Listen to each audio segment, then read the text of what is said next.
Hey folks, I know that there's a lot of concern.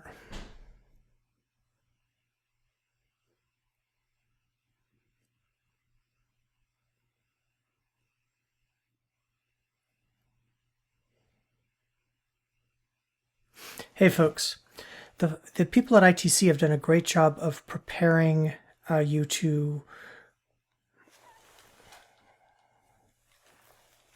Hey folks, the people at ITC have done a great job of showing how to use the Canvas interface and how to do some basic things in Canvas. I thought it might be useful to supplement that by looking at the ways that somebody builds out a Canvas course. I always start with organization, and I find it useful to work on a module by module basis. So the first thing I do is I select modules, select add a module name. Let's say module 9, add module. Now within this module, as the people who have taken the ITC training will know, you can put a lot of stuff. One of the first things I do is I add some headers that will help the students know when I expect things to be completed. I like to run my classes on Tuesdays, Thursdays, and Saturdays. So what I do is I create a header for Tuesday, I create another header for Thursday, and then I create a header for Saturday.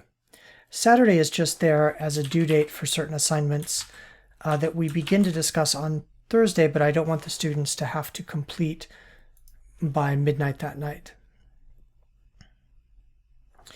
And then once I have my basic module structure set out, what I can do is I can simply duplicate it and then rename or edit the top level list. So rename the module to some other module, and then I can clone out the module and create a template for as many modules or weeks of class as I need. One thing that I do find particularly useful and that the folks at Canvas are stressing is the need for student-to-student interaction. So one thing that I would do is add in a discussion, select new topic, say module 9 student to student conversation. I like to indent everything other than the headers one level so it makes it easier for the students to track the hierarchy.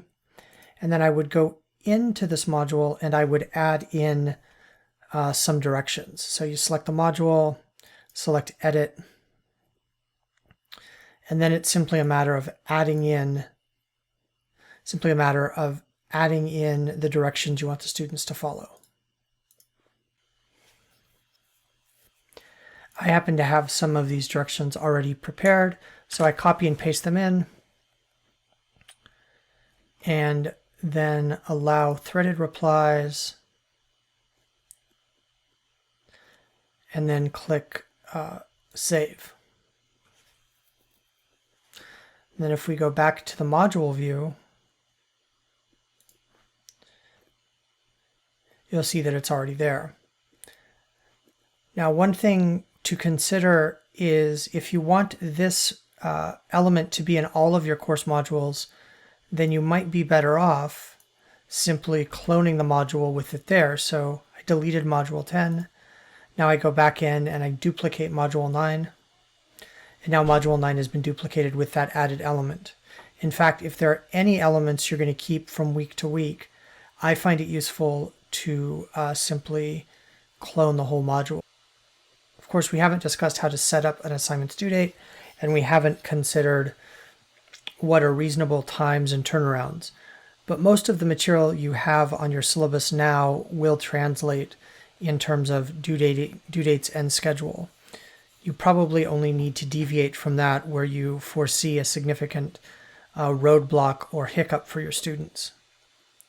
I hope you found this useful, and I will be uploading a few more videos down the line. Have a good one. And as always, please let me know if you have any questions. Bye.